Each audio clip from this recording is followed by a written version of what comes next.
Hello guys, this is The-Epiphany. It's been a very long time since I've uploaded a video of PvP. I've been busy with uni and maging because I needed to make some karmas. In this fight, I'm with 3 guildmates of mine, Waratah, Zephyr and Fractor, and we have attacked a Grand Perceptor. Grand is actually a pretty new alliance. They weren't around at the time of when I last made my last PvP video, because they are newly formed. They disbanded the Alive Alliance. From that alliance, 2 guilds joined Hype, Italia and Oblivion's Peak. So yeah, now Grand is getting pretty big. We got a defense of an Iop and a Ripsa, Fecker and 2 Echo Flips. Echo Flip has a lot of HP, 5.3k. Other Echo Flip and Fecker, 4.6. They all have pretty high HP, to be honest, so we could assume that they do not much damage. This is a pretty big map. I'm playing my inner Ripsa because, to be honest with you guys, my Osa is actually pretty useless nowadays. I don't know why, but with this new meta, my Osa is pretty useless. Yeah, because like being an in Osa, you know, all you do is heal and you don't have much damage. You can't give AP because it's a variant of the Red Wormling. So yeah, what I did on my turn 1 was I summoned the Coney, Galvanizing Word, which gives AP to everyone on my team. Then I buffed up Waratah and Zephyr with power. Also gave MP to Zephyr. Fractor is actually a Pushback Masquerader. I helped her design her set. It is a pretty quality set. Yeah, so that being said, there's no need to buff up Fractor because, you know, like power does not increase pushback damage. The enemy Iop is the Queen Oik. She's well geared. She's using the pet mount that gives 100 crit res and 100 pushback res. Because she knows for sure that Fractor is pushback, and she knows Zephyr hits based on critical hits. Waratah is decreasing his suffering, which is actually increasing the green number on his head. What this does is that it basically gives him sustain and gives him more HP. So as you can see, his HP is going up. He puts a sword at the back. Maybe he'll need it for next turn or something, I don't know. But the advantage of my team is that we know each other in real life. So we've had many coordinated attacks together. We are capable of succeeding in both big maps and small maps. This perk that we're attacking is Albatros's Rock, which is a big map. Well, most of the maps here are pretty big, actually.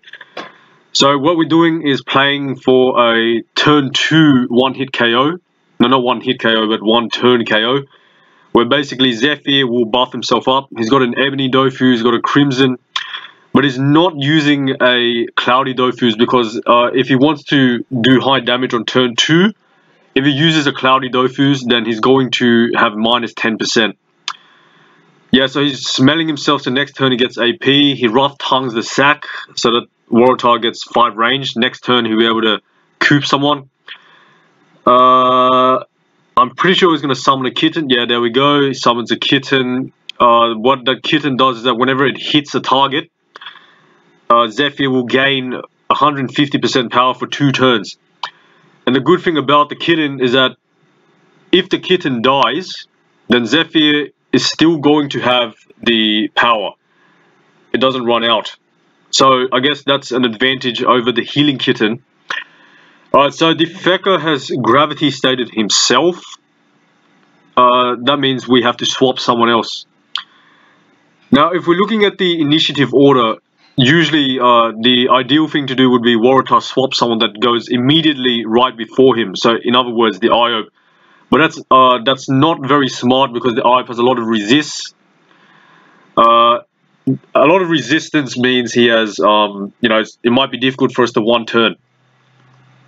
Fractor is shielding everyone up and giving, put a Grimace to share damage. Also gave range damage to Zephyr because really helps Zephyr do more damage in that case. Next, alright, yeah, so she ran away, gave extra shields to the sack, because the sack will be swapping someone, and therefore the sack will be on the other side of the map with the other 4 enemies. So we're going to ensure that the sack survives, because he'll come back the next turn. But we'll come back, I mean run back. Alright, so this Echo Flip, not really sure what he's doing. He seems to be pushing the IO up. Not really sure why. He's got, the IO has the Echo Flip has 5,300 HP. Yeah, it's giving catnip to the IO. So now the IO has plus 3 MP. Alright, the second Echo Flip is buffing himself up and is also giving MP to the IO. I just pointed right in front of the Grimacing Mask because maybe we could just pull the Echo and one turn him. Yeah, so basically the max accumulation effect for catnip is 3, so you know, like you do plus 3 MP and that's it. Whereas 2 Echo Flips, catnipping will get you a total of plus 6. It will only count as plus 3. Alright, I'm just going to give MP to Waratah and power buff Zephyr again. Then I'm going to hit the Echo a bit, because we are planning to coup the Echo or pull him. Then I hit the Queen Oik as well, because maybe the Queen Oik has an Ochre Dofus, which means if he doesn't lose HP for the whole turn, he'll gain 1 AP on his next turn. Run back a bit. I'm pretty sure that the Queen Oik is Tumult, which is a area of effect spell that the more targets you hit, the higher the damage of the spell. Yeah, so oh, never mind. She's actually Strength using Fit of Rage. So I'm pretty sure next turn she's going to try and jump in and then one turn KO one of us.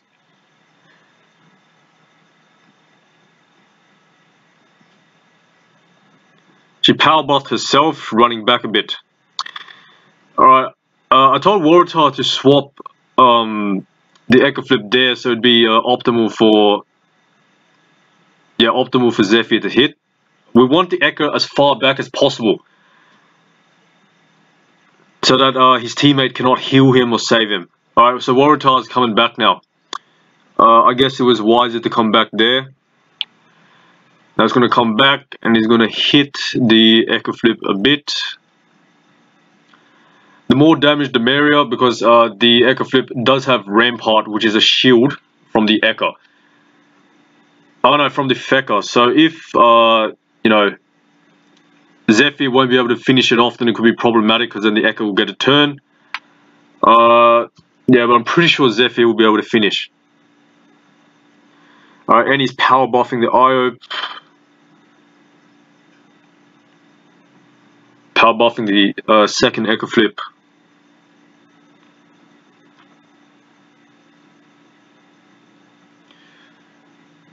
Damages the Grimace.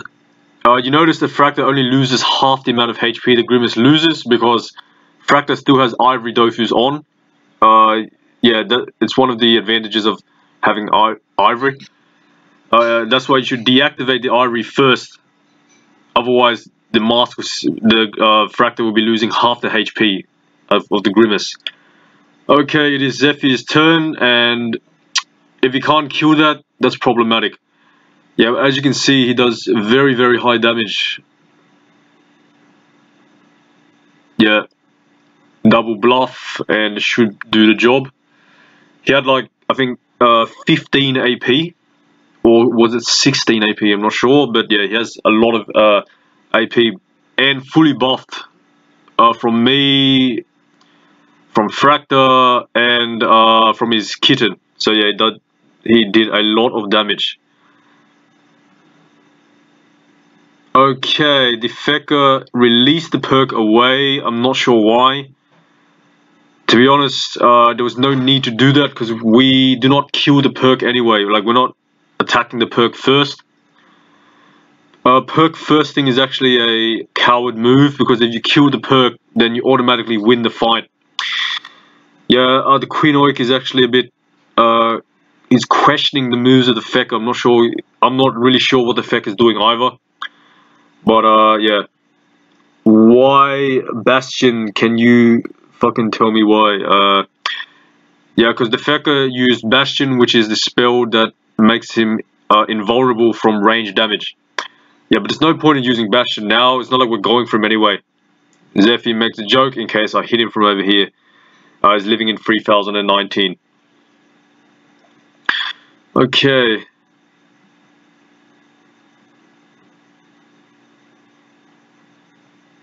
Pushing the Iope closer. Not a very wise decision. MP buffing the Iope. Interesting. So my Annie is using an Earth spell which is basically unbewitches enemies. It has 4 range, so that's what I'm going to try and do. The thing about the spell is that you unbewitch the enemy, but you get 20% erosion to yourself. I don't mind though, because that's not much. I could always get sacrificed by Waratah if needed. Yeah, so the Iope is fully buffed, power, stimulating word, everything. So just unbewitch him, then I'm going to Word of Silence to AP rape the whole lot. Got -3 on him and -4 on the other two. Pretty nice. I'm going to shield myself. So now I've got 2,940 shield, which is a lot.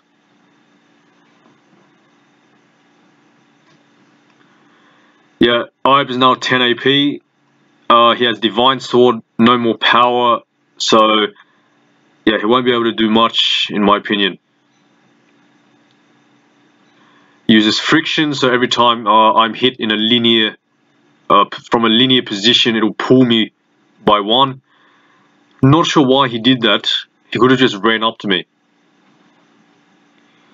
He does actually, he does pretty decent damage. Like, I have 40% resist of Earth, but yeah, he does pretty decent damage, especially unbuffed.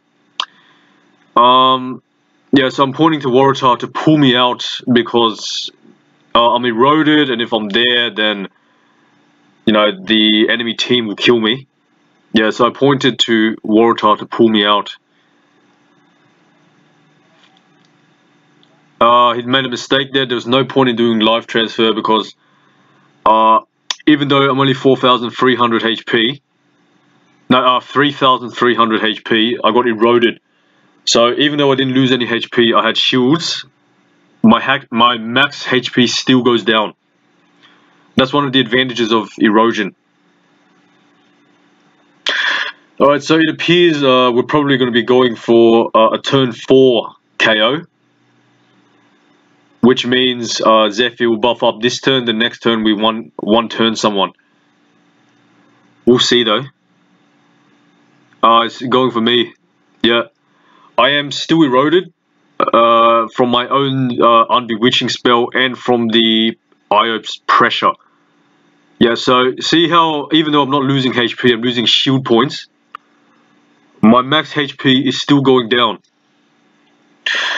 Alright, there might not be a need to wait until next turn because we could just kill the Annie this turn. Like, he's come in.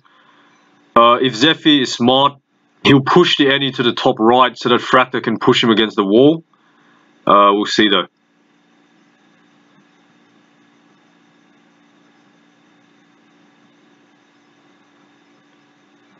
Yeah, I think he's going for it. Alright, all or nothing.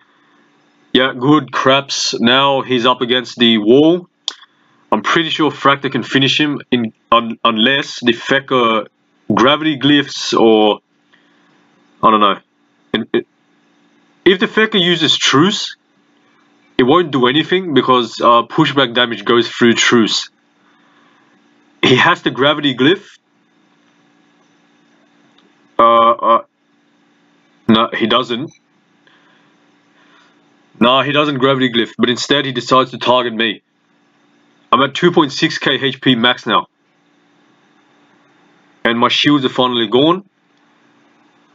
Why not any? Interesting.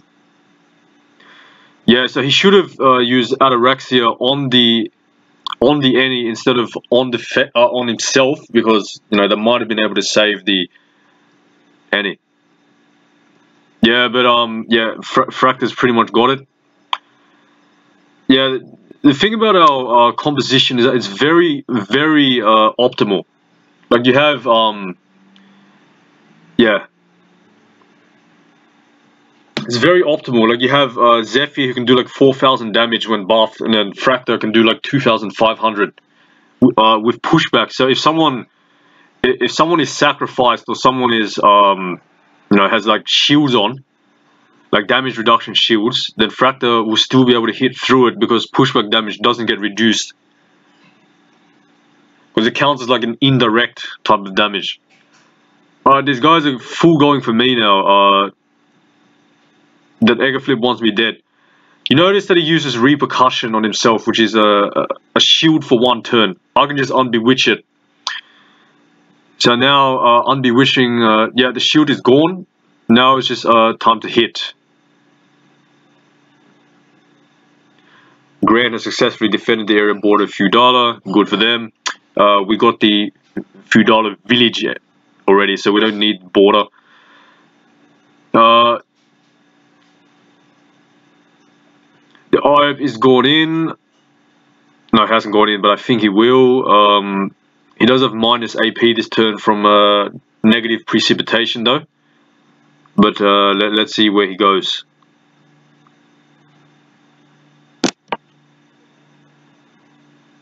He's going in. He's going for Zephyr. Ah, minus 100 MP. Interesting. So the thing about this is that Waratah goes next, and you know, being a Sakura has very nice positioning and movement capabilities. Yeah, so firstly he sacrificed me because I'm low. So what he's going to do is somehow set it up for Zephyr.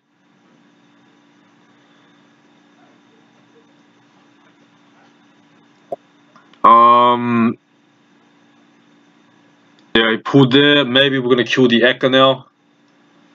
We'll have to see.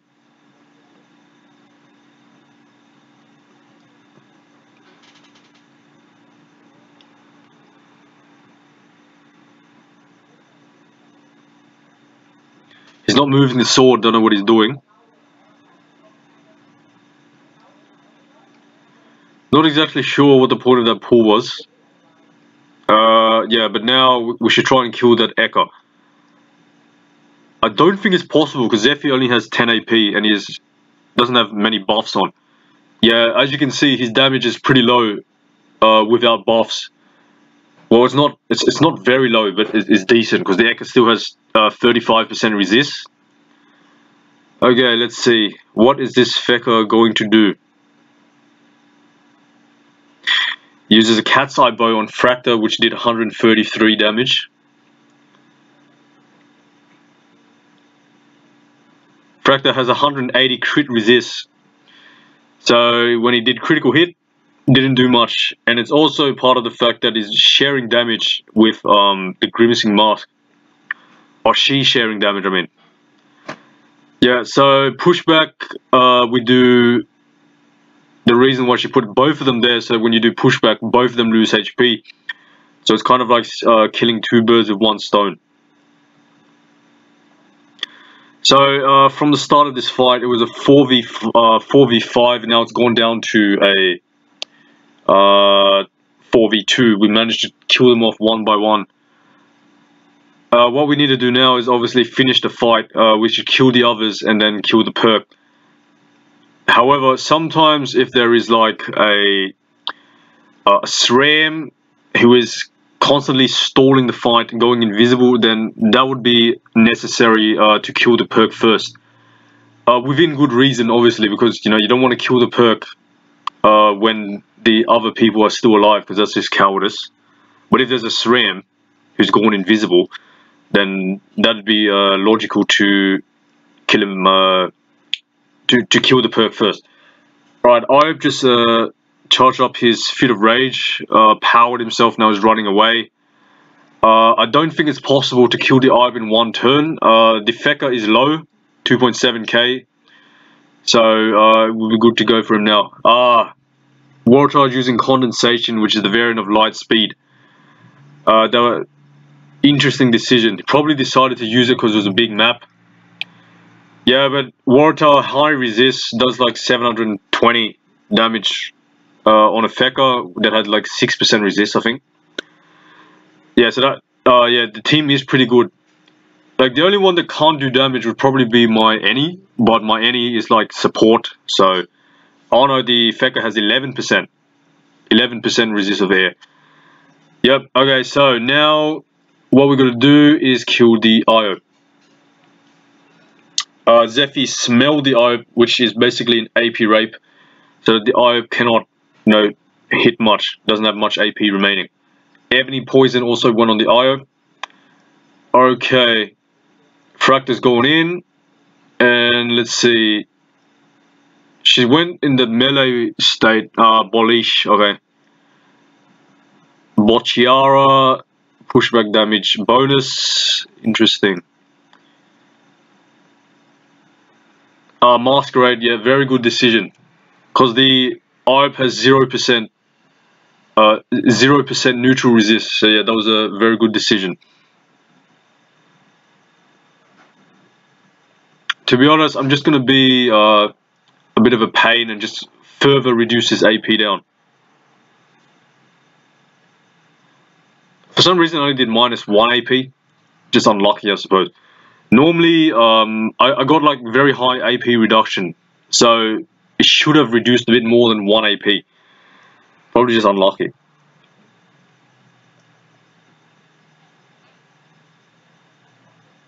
Okay, let's see what he's going to do now. Going for Zephyr. Interesting. Ooh, that's actually pretty strong.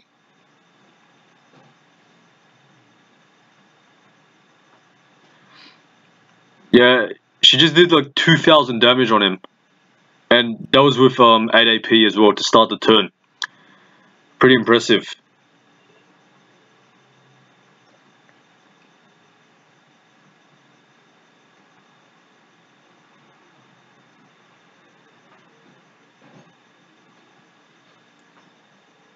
Assault to deactivate Ivory. Yeah, rest of the fight pretty easy. Kill the IOP, and then we shall go for the perk.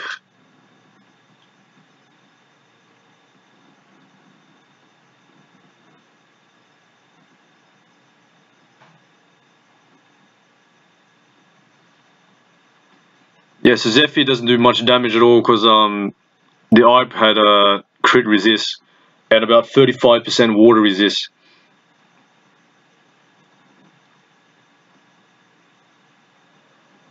Okay then.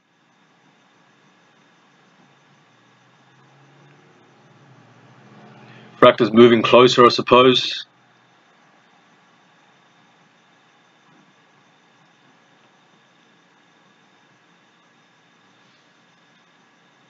Not bad. Range damage. Okay. Oh, that's unfortunate. Zephyr got unbewitched. One of the most unfortunate things about perk hunting when the perk is on the enemy team is that it always tends to unbewitch Zephyr. Not sure why, but it just happens. Alright, so I'm just going to power buff Zephyr. I need 6 range for that, so I had to Rallying Word the Coney. I'm going to heal him up a bit as well. I should have healed him before I gave him power, because when you give someone the 250 power, they actually have 75. They only get 75% heals. It's a penalty, because without the penalty, the thing would be extremely broken. Condensation. Interesting. I'm not 100% certain how the spell works, but it appears to be some sort of pool. Yeah, so yeah, the rest of the fight is pretty much killing the perk. Zephyr got unbewitched, has 10 AP left. Raw, 100 power, and there we go. So yeah, so he still does pretty moderate damage. Like, even though he has like only 100 power from Raw. Wonder if Fractor can finish. That was 2,800 HP to start off with. Oh, I think she's got it. Change state, and yep. Yeah, well, fight's over. It was well played by Vital. 4v5, to be honest, I was a bit scared at first. That Effector, so first thing I assumed was that his AP reduction, but other than that, fight went pretty well. Good coordination, and yeah, thanks for watching. I'll see you at the next video.